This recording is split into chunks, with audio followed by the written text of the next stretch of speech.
me ju në rrjetet e mia sociale.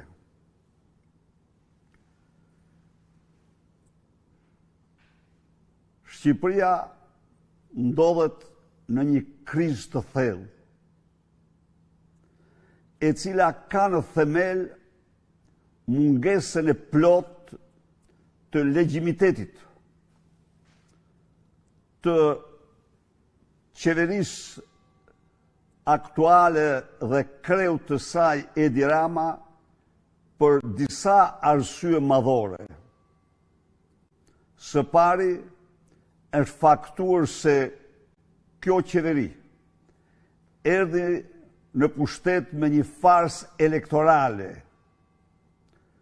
duke dhunuar masivisht të zgjedhjet dhe duke bllokuar çdo hetim me skapin e tij të partisë të krimeve monstruoze kushtetuese elektorale. Së dyti, kjo qeveri si asnjë tjetër në Europë faktoi para shqiptarëve dhe botës se jo vetëm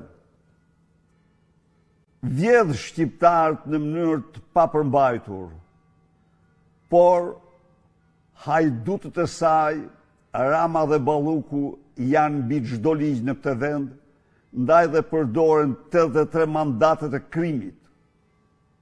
83 mandatet e krimit për të mbrojtur aferat e mëdha të korrupsionit.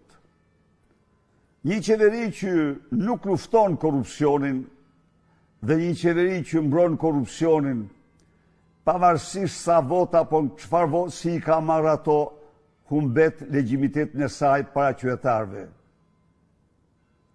Nuk përfaqëson botën e krimit, përfaqëson antiligjin dhe meriton të largohet sa më parë nga pushteti.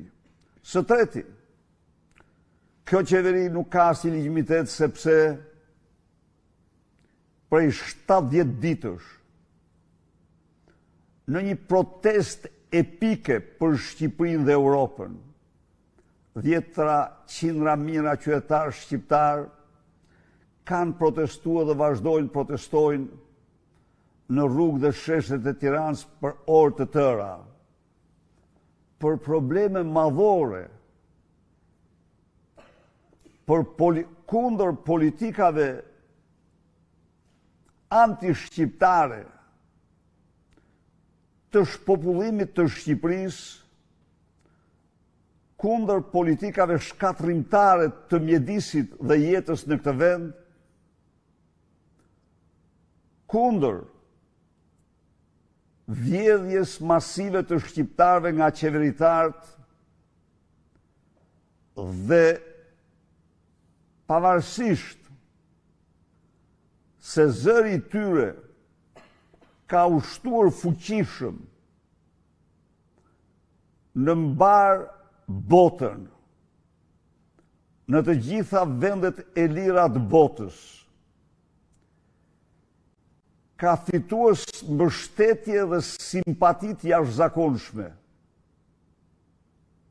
sepse në vërtet e jashtëzakonshme ka qenë në shumë dimensione kjo protestë. Por Edi Ramën, në një akt të thjesht cinik është pak, por në një akt kriminal të pashembullt, ata janë shumëzuar me zero. Ditë për ditë janë etiketuar në mënyrat më të pamerituara. Janë përdor mediat si hanxhar, ndaj tyre fyrje dhe poshtrime, po kështu dhe parlamenti. Edi Rama nuk ka më legjitimitet dhe qeveria e tij, si të faktoi me hartën elektorale, me hartën e ndarjes pushtetit lokal.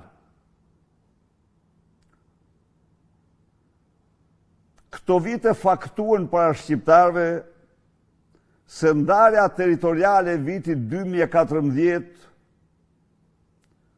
që shkurtoj, paksoj nga rreth 400 njësi të qeverisës vendore, bashki dhe komunat marrë së bashku, në 61 njësi ishte goditja më fuqishme që ju bë parimit demokratik të decentralizimit, por ishte gjithashtu platforma më e egër për shpopullimin e Shqipërisë dhe largimin, dëbimin e shqiptarëve nga Shqipëria për mungesë shërbimesh,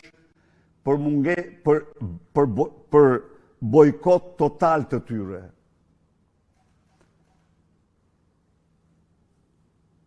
Reforma territoriale e Edi Ramës, së bashku me politikat e ndjekura nga 2014 gjeri sot, kanë tejkaluar në fuqinë e përzënjes së shqiptarëve nga shtëpitë dhe fshatrat qytetit e tyre, mbi 2 herë platformën e Vaso Çubrilovicit, e cila për hir të zvërtetës, përveç zbatimit të largimit të shërbimeve, rënimit të arsimit shtetësisë, injorimit të infrastrukturës, intimidimit me polici, pati dhe një marrëveshje ndërkombëtare me Turqinë për tërheqjen e shqiptarëve nga Kosova në Turqi. E megjithatë, me gjithë regjimin opresiv të Gjorgjevicit dhe Paniçit ndaj shqiptarëve në Kosovë, Edi Rama tejkaloi me 2 herë numrin e të zburëve nga Shqipëria krahasuar me ata që u zburën nga Kosova. Por,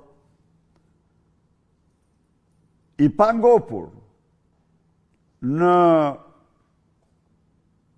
politikën e përqendrimit të gjitha pushteteve në duart e tij, të centralizimit të plot, duke tejkaluar në disa aspekte dhe Enver Hoxhën,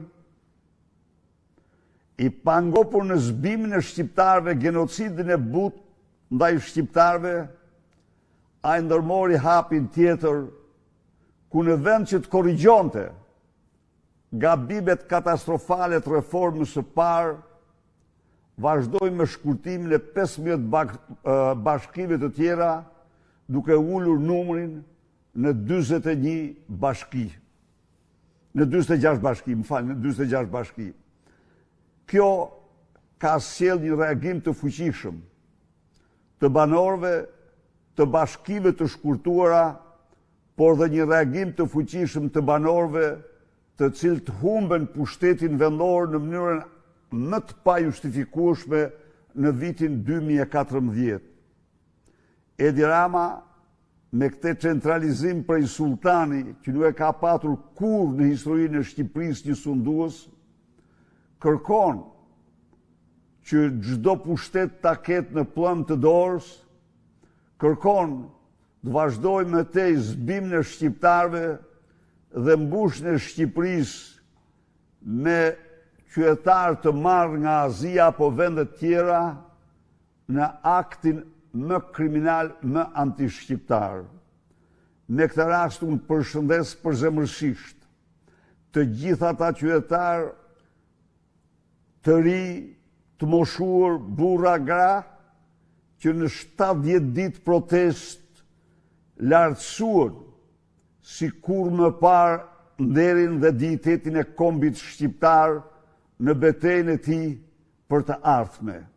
Përshëndes ata 10 mijëra qytetarë në mbarë Shqipërinë nga bashkive të cilat Edi Rama i ka përcaktuar për zhdukje me reformën e re dhe të atyre të tjera që po përgatiten të ngrihen në një kryengritje paqësore të fuqishme gjerë në përmbysjen e sultanit të Surrelit, këtij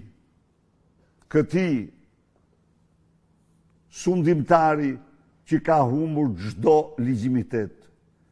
Ju falenderoj për ndjekjen dhe mbetem i hapur për çdo pyetje që dëshironi. Gënë Grimci, përshëndetje doktor. Apo pret Rama në Bes shtresën e mesme se i ka dhënë besën krimit? Sot, zoti Berisha, Shqipëria është një parajs për të kriminalizuarit, pasi askush nuk u kërkon llogari për miliona euro që qarkullojnë. Nga ana tjetër, vendi është kthyer në ferr financiar për shtresën e mesme. Çfarë do të bëni ju përballë këtij realiteti? Faleminderit për pyetjen. Edi Rama beten me shtresën e mesme dhe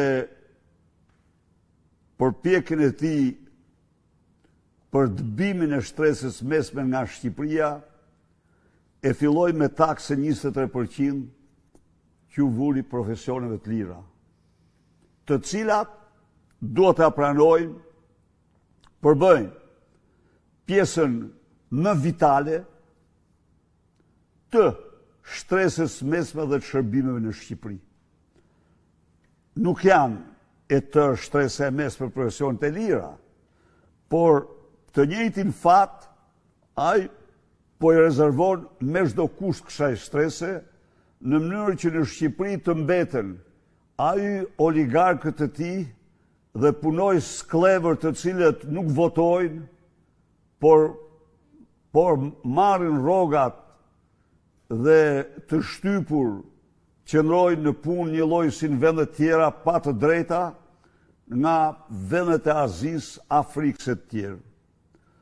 Unë garantoj shtresën e mesme, garantoj profesionet e lira, se politikat fiskale të kësaj partie do të krijojnë atyre mundësi të shpalosin të gjitha aftësitë dhe të gëzojnë prosperitetin që meriton.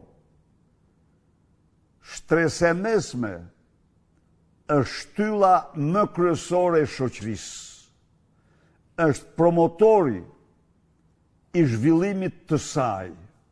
Ndaj dhe ne do bëjmë gjithçka për begatimin, prosperitetin, zhvillimin e saj, por do bëjmë gjithçka të rikthejmë sa më shumë shqiptar nga Shqipëria me qëllim shtimin e kësaj shtrese dhe rritjen e numrit popullatës. Politika e ripopullimit do të jetë një nga linjat më kryesore të politikës sonë. Arsen Dushku, zoti Berisha, ju keni qenë koherent në sulmet kundër SPAK e sot po faktohen akuzat tuaja. A ka shpjegim se sa më shumë hetime ka për Ballukun, aq më lart gredohen ushtarët e Ballukut në bashki dhe qeveri? Goditjet e SPAK ndaj krimit në vend që të ndikonin në pastrimin e parave kanë bërë të kundërtën. Fenomeni ka marrë për masa dramatike dhe këtë e fakton edhe rënja e euros. Faleminderit shumë për pyetjen. Unë jam ish president dhe ish kryeministër. Kur nuk do të preferoja dhe nuk dëshoj të sulmoj punojës të organeve të drejtësisë dhe të zbatimit ligjit.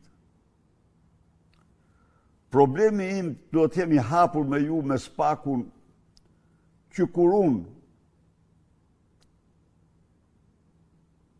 jam rikthyer në Partinë Demokratike, por dhe më parë ka qenë një më kryesori. Dhe për fatin më të keq, në këtë vend qenë shumë të pakt ata të cilët e realizuan. SPAK-u ju faktoj shqiptarve,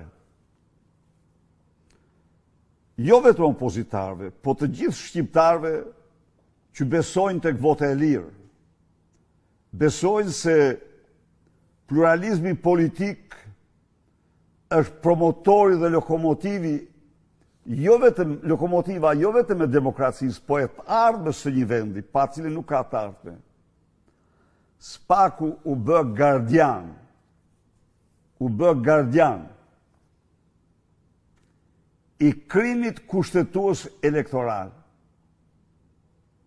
Dhe unë betejën time kundër këtij institucioni nuk e fsheh. E kam filluar pikërisht atëherë kur u billa dhe konstatova se ky institucion është armik i egër i pluralizmit. Kush të doj, le të marrë deklaratat e mia. Ata patën paftyrsinë të më dërgojnë mesazhe, duke besuar se do mund të shuanin zërin tim. Por kur, ajo s'mund të ndodhte. Dhe sot, po faktohet që ai ushtruar në një vegël, në një armë të partisë shtet. Përsëri, ju keni shumë të drejtë që përmendni krimet e ministrave, por për Sali Berishën dhe për ju garantoj se kryekrimi i tyre është amnistia e krimit elektoral. Pse? Sepse ata zgjedhjet kanë dy aspekte. Kanë aspekt në zhvillimit tyre, ku forcat politike, ekzekutivi kanë përgjegjësinë e tyre, po kanë aspekt e trajtimit të gjitha parregullsive, të cilat janë totalisht kompetencë dhe atributi i SPAK-ut.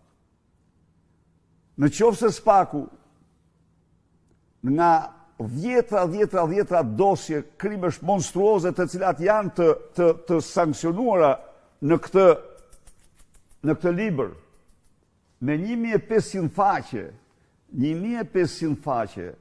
me 2500 prova, fakte, ka dërguar ka hetuar vetëm 3-4 persona në një kohë kur Edi Rama me ministrat e tij është autor kryesor i asaj farse. SPAK-u i jep qeverisë licencën për të manipuluar, për të grabitur, për të dhunuar zgjedhjet dhe legjitimon të palegjitimueshme farsën elektorale. Për sa i përket lubis, do them dy fjalë. Unë që them këto fjalë për SPAK-un, mund them se në rast në Ballukut, ai prokuror që dërgoi dosjen dhe ata që e hetuan atë, u treguan të guximshëm, bën detyrën e tyre, por atyre Edi Rama u shpalli luftë. Dhe imagjinoni ju një njeri familjar ose jo, që vihet në sulme të gjithanshme nga kreu i Meduzës, kryeministri shqiptar, tek vrasësit serial të kontraktuar nga qeveritar dhe ai si e ndjen veten. Ai njeri ka shërbyer vendit, por ai njeri nuk mundet të asgjësoj 83 mandatet e krimit, të cilët rrëzuan kërkesën e tij kushtetuese ligjore. Ndaj dhe pse i them këtë? I them këtë se ndaj tyre nuk mund të kërkojmë ato që ata s'mund t'i bëjnë. Edi Ramën, ata nuk e ka në luftë me Edi Ramën, ata janë të mundur, sepse ekzekutivi ka të gjithë forcën për qofse hyn në një betejë të tillë antidemokratike. U përket qytetarëve shqiptar të qëndrojnë atëherë kundër këtij regjimi që e ka që nxjerr veten ministrat e tij mbi ligjin dhe kushtetutën. Faleminderit. Dalila Myrta. Përshëndetje doktor, Eric Wend është konfirmuar nga Senati Amerikan si ambasadori i ri në Shqipëri. Në një reagim, ambasada e SBA-s deklaroi se ai do të mbështesë vizionin e Trump për siguri të përbashkët. Çfarë mund të ndryshojë me këtë konfirmim në vendin tonë? Sidomos duke e ditur që administrata Trump është përqendruar në goditjen e krimit të organizuar, lidhjet e të cilave në Shqipëri janë teje të ngushta me qeverinë Rama. Spari ju uroj mirëseardhjen ambasadorit të ri të Shteteve të Bashkuara në Shqipëri, zotit Eric Wend, dhe kam bindje se në zbatim të direktivave të qeverisë amerikane dhe presidentit Trump, të aktit të Kongresit Shteteve të Bashkuara për rajonin, lufta kundër, lufta për zbatimin e ligjit kundër korrupsionit dhe krimit të organizuar, mbështetja e Shqipërisë në këto fusha do t'jenë të një rëndësie shumë të madhe dhe shpresoj dhe besoj se do t'jenë një përparësi dhe për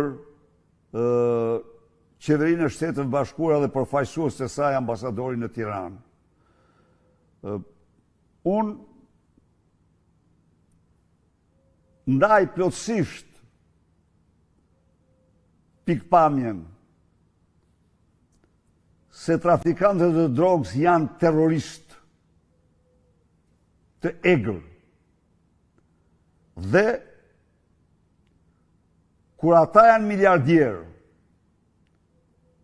ata ngjiten në nivelet më të larta në klasifikimin si terroristë.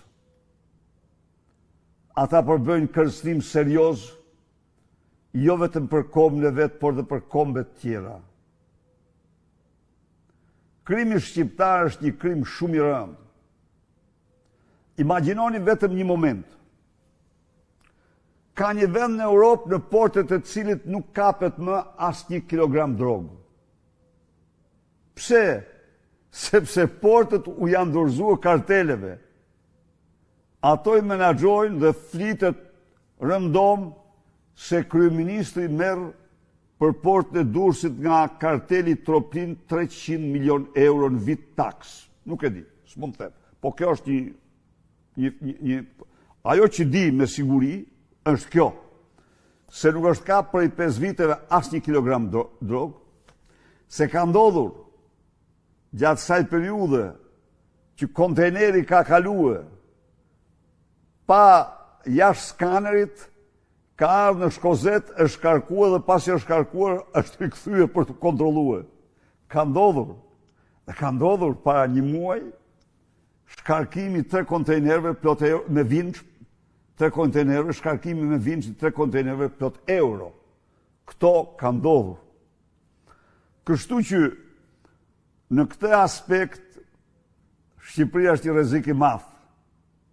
Por përveç kësaj, krimi organizuar shqiptar është një problem madhor për Shqipërinë, për Bashkimin Evropian dhe NATO-n. Le të marrim pak antarin e grupit organizuar kriminal Ermal Beqiri. Ermal Beqiri ka disponuar çdo të dhënë që ka ekzistuar dhe ekziston në internet për shtetas shqiptar dhe të huaj në të gjithë territorin e Republikës së Shqipërisë nga kontrolli absolut që ai ka patur mbi internetin. Dhe këto dhëna, Ermal Beqiri midis tjera që ta dini ju është dhe njeriu që ka downloaduar, ka eksportuar edhe sistemin TIMS. Këto të dhana Ermal Beqiri me urdhër të Edi Ramës i ka nis kudo që ka dashur Edi Rama dhe kudo që ka dashur ai vetë.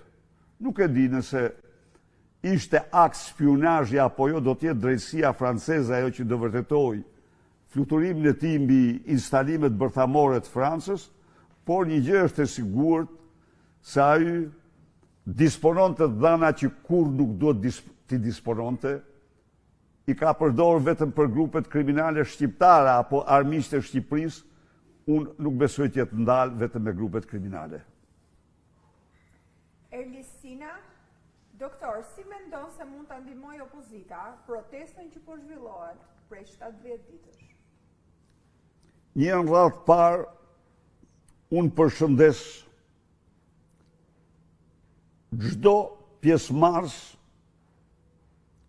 në këtë protestë epike.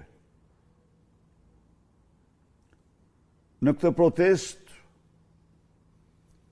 që pati dhe ka dimensione të jashtëzakonshme. Jo se unë duhet përdor superlativa, por se unë duhet ta lexoj, duhet ta paraqes atë në realitetin që ishte. Pas viteve 90, kjo është protesta më e fuqishme rinore qytetare në historinë e këtij vendi. Kjo është protesta më, ta quajmë, pankombëtare, që bashkoi shqiptarët kudo që janë në botë për një çështje të përbashkët. Kjo është protesta në të cilën u ngrit në zenit ndërgjegja e shqiptarëve edhe për çështjet mjedisore që janë çështje jetike, që dikur kanë qenë dytësore, tretësore. Të rinj shqiptarë që dalin protestojnë kundër krimeve mjedisore, meritojnë një dekorat lirie që të gjithë. Protesta ishte e jashtëzakonshme edhe për frymen e saj qytetare. Kërkon largimin e diktatorit autoritar Edi Rama, e atij që të tjerë të kanë quajtur Shqipërinë autokraci elektorale, e cila është sinonim plotësisht i diktaturës autoritare. Tani, Erlis, absolutisht në mënyrën më të vazhdueshme, më konstante, Partia Demokratike ka bërë thirrje dhe ka bërë gjithçka për një prani sa më të madhe të antarëve dhe mbështetësve të saj, jo si përfaqësues partie, por si qytetar, duke respektuar pra plotësisht frymen e qytetarisë. Siç ke jenë ndjeni, ka mbështetur plotësisht kërkesat e saj, sepse për ato kërkesa që është të vërteta, Partia Demokratike ka bërë një betejë të gjithanshme në parlament, në komisione, por edhe në protesta dhe në sheshe. A mund të ishte më e madhe prania e Partisë Demokratike? Mund të ishte dhe më e madhe. E them këtu, megjithse kanë marrë dhe sot janë, një shumë pjesëmarrës janë demokratë. U desh pak kohë që të adaptoheshin me situatën, për arsye se protesta krahas kërkesave të drejta kishte dhe slogane, me të cilat ata barazonin Edi Ramën me Sali Berishën. Erlis, protestat janë janë procese të një rëndësie fondamentale. Ato dhe çdo gjë tjetër duhet të mbështeten në të vërteta dhe analiza të vërteta. Në qoftë se ti krahason të pakrahasueshmet, ti zbret në atë që quhet nga Friedrich Nietzsche mashtrim i rafinuar. Për arrestimin e Sali Berishës dhe varjen e tij litar, u ngritën dhjetra mijëra, mos qindra mijëra komunistë në 91-shin, pasi rrëgjuam shtatoren e Enver Hoxhës. Vazhdoi ky avaz në 97-ën, grupet e rebelimit komunist të njëjtë gjë. Vazhduan me akuza nga më monstruozet. Imagjino, 8 muaj para se Haga të akuzoi Miloševićin për krime kundër njerëzimit, Arben Rakipi më akuzoi mua, Arben Rakipi, një bashkëpunëtor i vjetër i sigurimit shtetit, më akuzoi mua për krime kundër njerëzimit duke paraqitur një shishe Pepsi Cola si provë se pas kam hedhur lëndë helmosën Vlorë. Edi Rama përdori miliona në mënyrë që Sali Berisha të sankcionoj. Është vërtet kjo. Edi Rama me krenarit madhe rahte gjoksin se s'kalon do të Atlantikun Sali. Edi Rama në konferencat dhe thirrjet e tij, ja u them atyre që përdorin këtë slogan, e ka përdorur Edi Rama kush e disa herë në konferenca dhe se vetë ekzistenca e skapit vihet në diskutim se nuk po arreston Sali Berishën. Edi Rama organizoi atentat kundër Sali Berishës në mes bulevardit. E arrestoi atë 333 ditë. Nuk ka verbrim më të madhe se të krahasosh të pakrahasueshmet. Tani do viu këtu. Pse unë dhe pse Partia Demokratike ka bërë thirrje për pjesëmarrje? Po. Së pari, kërkesat janë shumë të drejta. Së dyti, këto slogane janë të armiqve të Partisë Demokratike. Pra, janë slogane të opozitës së opozitës që është vegël e qeverisë.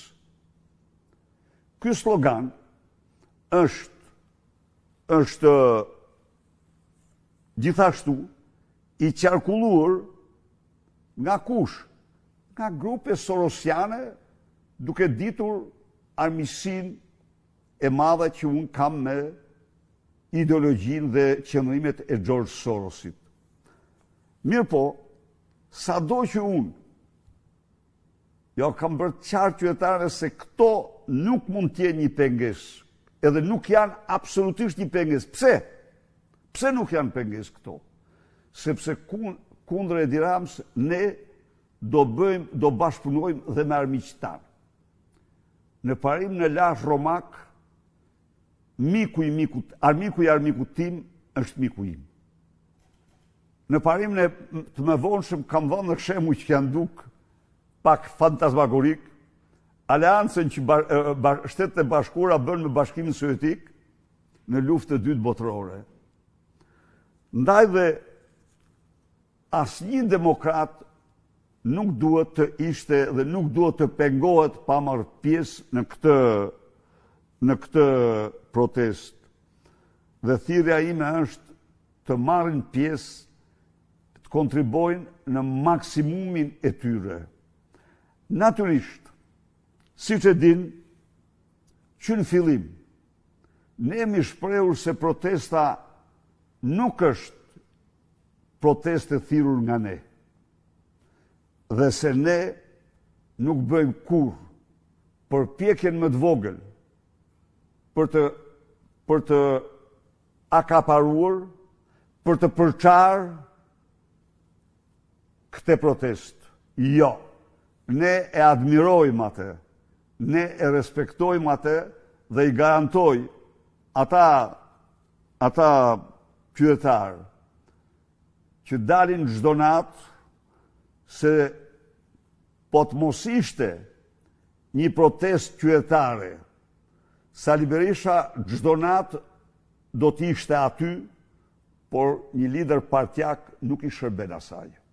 Dhe nuk ka nevojë që t'jetë aty, t'i cenoj sadopak frymën rinore qytetare të saj. Jo. Unë besoj se tërësia e idealeve të saj është e idealeve të ardhmës së këtij kombi. Ndaj, prap bëj thirrje ta mbështesim atë me të gjithë forcën. Konkretisht ju garantoj se ne do bëjmë çfarë kemi në dorë që ta mbështesim këtë protestë. Natyrisht, Erlis, do të rrfej dhe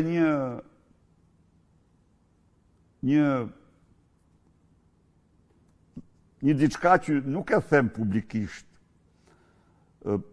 Nuk kam një këshill.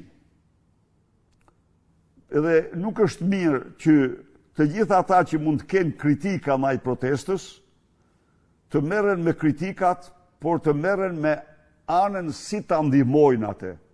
Se po të merren me anën si ta ndihmojnë atë, do bëjnë detyrën e tyre. Pastaj, të tjerat janë më të paransishme. Dhe njëherë, urimet për zemërta të gjitha atyre që çdo natë protestojnë në rrugët e Tiranës për dignitetin kombëtar, për lirinë e shqiptarëve. Alfred Theto,